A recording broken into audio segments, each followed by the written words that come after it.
page 33 from Water Bears, No Scars. Self-sacrifice, service, and therapy. It may be helpful to spell out the relationship between constructive living and the assignments involving neighborhood cleanup, performing secret service for others, volunteer activities, and the like. If the base of constructive living is focused attention on each moment's experience and activities, knowing one's purpose, accepting feelings, and doing what needs to be done, where is the value of service to others? One could just as easily focus on self-centered assignments, such as cleaning one's own room, treating oneself to a favorite dinner, taking a course in an adult education program, and of course, the latter assignments are sometimes made too. But there is special merit in self-sacrificing service activities for the suffering client. On the simplest level, service to others provides the depressed or anxious student with a distraction from the overwhelming obsession with one's self and one's immediate suffering. The distraction is neither continuous nor permanent. It is intermittent. But it does provide some temporary relief from the preoccupation with me, my, and I. For brief spans of time, the mind that was tuned to the wavelength of the self becomes attuned to others' problems and needs. When feeding the elderly bedridden patient in a nursing home, there are moments when we may take on a perspective somewhat like that of the patient. Briefly, we become that patient. I am not concerned with the debate about whether we can actually see the world through others' eyes, or whether we are seeing as we imagine that person to be seeing. In either case, we find some momentary respite from our ordinary view of the world. That opportunity alone is worth the effort. Second, for the person with a self-image built around being in need of others' help, it is important to begin to create a new self-concept that includes the capacity for giving. As I have written elsewhere, we develop our self-image by looking at what we have done in the past. To change our view of ourselves, we must change our pasts. Since we cannot change the past directly, one path open to us is to create a new past by changing what we do now. What we do now becomes our past eventually. When I look back 10 years from now, this moment's activity will have become a part of my past, a part that will have some effect on how I see myself 10 years from now. So it is clear that the service assignments aim at creating a certain sort of self-concept. Those who come to me with the greatest resistance to writing letters of gratitude to family members who believe they have no available energy to create tapes for the blind, who cannot see the point of doing work for someone without getting credit for it, who are too busy to visit at their parents' convenience, are precisely the people who most need to give these assignments a try. I really couldn't argue in some abstract philosophical sense why it is important to be able to see oneself as one who gives, as well as one who takes from the world.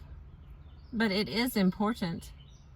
Miserable people see themselves as takers, as burdens, or as exploiters of those about them.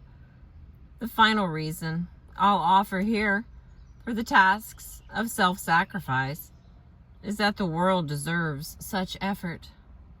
When we look clearly at the efforts of specific people who support us, when we consider the effects of objects and events that permit us to live day by day. When we consider the efforts of our own bodies and minds working so diligently to keep the spark of attention and awareness flickering on our surroundings, then it is only natural to desire to repay the world for our existence. So much happens to us and for us without our conscious action. A heartbeat, for example, our noticing, much less our words of gratitude. There is a method of self-development called Neikan in Japan that aims at producing a deeper recognition of what we owe the world. No matter how unfairly we feel we have been treated, no matter how unrecognized our exertion has gone, no matter what limits our bodies, our past, and our minds have placed on our existence, the balance is overwhelmingly in favor of our deep, continuous, and ongoing right now debt to the world. Even as we work to repay the debt, it grows higher. Yet there is no recourse but to try to right the balance. Again, I cannot argue the case philosophically, but there is something very important about seeing ourselves as people who are working on that existential debt. Where we live. Marlene complains that she's not earning $30,000 a year. Erwin worries because he has no paying job at all. Marge is having trouble with her husband. Larry yearns for that promotion. Does it seem strange that I might ask all of these people how carefully they brushed their teeth that morning? Who cares about brushing teeth when these major life problems appear? Marlene tells me that if she makes more than $30,000 in a year, she'll take time to clean her teeth with dental floss too. But right now, there's no time to waste on such hygienic trivialities. Despite the commercials for toothpaste, there is nothing magical about sparkling white teeth that will attract companions and ensure business success. But those who neglect the details of daily life lose something worth more than $30,000. If Marlene does well, with full attention, what life brings to her to do moment by moment, then her salary takes its proper place in perspective. Erwin can find satisfaction in wholeheartedly seeking a job, keeping his appearance neat, even vacuuming the house. Marge will profit from doing her housework well, artfully discussing her dilemma with her husband, whatever he chooses to do about her message, helping the children with their homework, collecting rare coins, finding work outside the home, separating, or whatever she decides needs doing. Often in life, we have no direct control over the outcome of major events in our lives. Fate or people in authority over us, or the aging process, or something else, may turn an event one way or another. But life continues to present to us small events, chances to control the way we turn on a radio, chances to reach gracefully for the soap in the shower, chances to dust and mend and wash dishes well. Each of these small events gives us the opportunity to develop our attention and our character infinitesimally. The accumulated effect is powerful and visible, both to ourselves and to others. Larry may never get the promotion. He can build himself at the office and at home, whether the promotion comes or not, all the while doing his best to lobby for and deserve the promotion that may come his way. Why try to base life on what may or may not occur? Why evaluate success in terms of something we cannot completely control? Life is built on moment by moment doing. Those moments are all we have.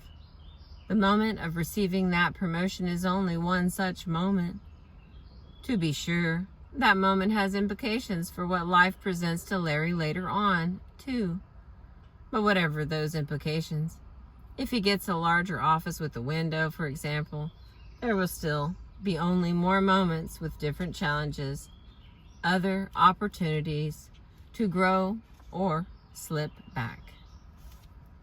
Flattery. When I first went to Japan, the flattery there seemed false and even forced. People would praise my Japanese language ability, even though it was clear that there was little enough of it to praise. I felt almost put down, at times, by the contrast between what was obvious reality and what the flatterer was saying. The kind words became a reminder of the